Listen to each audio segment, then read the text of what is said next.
อพ่อบอกว่าไม่ใช่วันขับเยอะเด้อสุขใจสบายใจ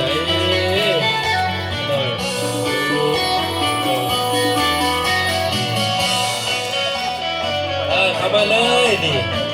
เป็นแม่นี่บ้านเฮาเนี่ยแม่นี่ได้สาธุเด้อแม่ยังขับเยอะเด้อตัวละ130 ปีเด้อจะเจ็บจะไข้เด้อ99 ปีพอให้จีนส่งดินคืนเลยจ้ะสาธุเด้อสาธุสาธุเด้อแม่เด้อขอฟ้าเมื่อเด้อไทยฮูดเด้อขั้นสุดท้ายไทยฮูดพร้อมกันเด้อไม่ไทยฮูดพร้อมกันอยู่ไหน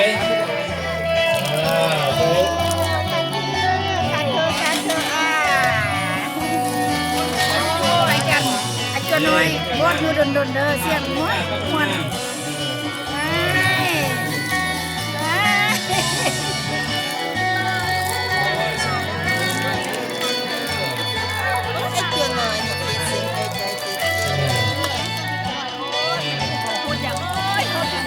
ข้าวเด้อตอนสุดท้ายแล้ว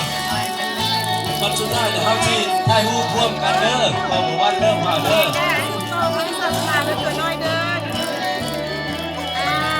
แบ่งตั้งในวงแบ่งตั้งนั่ง2 3ตั้งเลย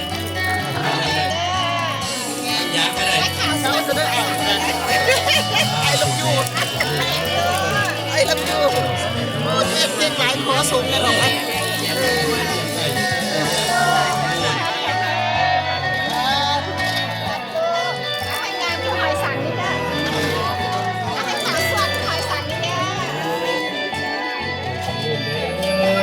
คือดีเลยให้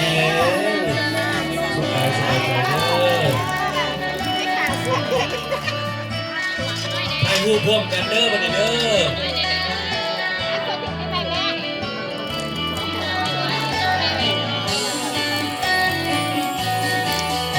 หน่อยเด้อประหยัดน้ำ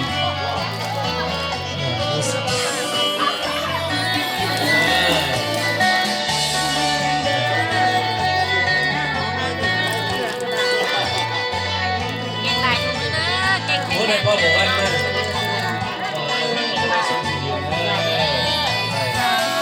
ในบ้านโชคพันก็มาได้ทีนี้ได้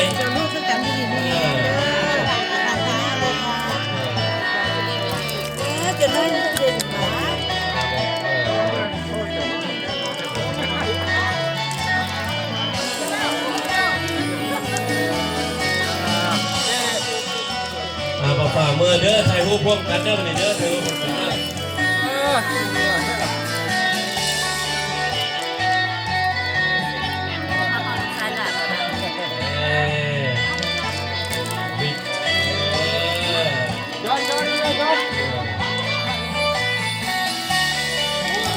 ้อมูดโป๊ะแบบนี้มูดโป๊ะ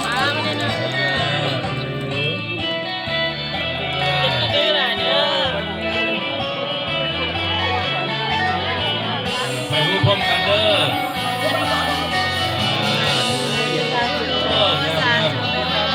นี่ก็กิจกรรมสาธุหาแจกหลายเอาให้ลูกวัดขม่าหรือให้ลูกเหมือนกันเขาบอกว่าตั้งให้พนักข้างหน้าเลยครับนั่งข้างหน้าเลยนั่งข้างหน้าเลย